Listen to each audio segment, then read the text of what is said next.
శ్రీమాత్రే నమః. ఈరోజు 10వ శ్లోకం. అంతకంటే ముందు ఒకసారి 9వ శ్లోకాన్ని చెప్పుకుందాం. యజ్ఞార్థాత్ కర్మణోన్యత్ర లోకోయం కర్మ బంధనః తదర్థం కర్మ కౌంతేయ మోక్త సంగః సమాచర. 10వ శ్లోకం.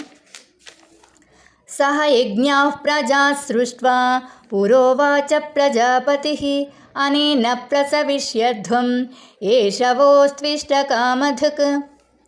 సహ యజ్ఞాః యజ్ఞములతో పాటుగా ప్రజా అంటే ప్రజలను స్పృష్ట్వా సృష్టించెను పురోవాచ ప్రారంభంలో పలికెను ప్రజాపతి అంటే బ్రహ్మదేవుడు అని అర్థం.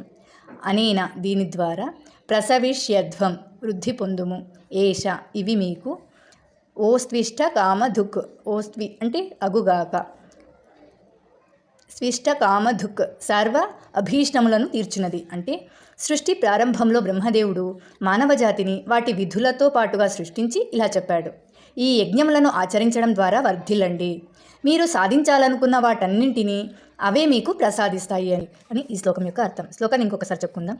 సహ యజ్ఞాః ప్రజా సృష్ట్వా పురోవాచ ప్రజాపతిః అనేన ప్రసవిష్యధ్వం ఏషవోస్త్విష్ట కామధుక్. 11వ శ్లోకాన్ని రేపు చెప్పుకుందాం.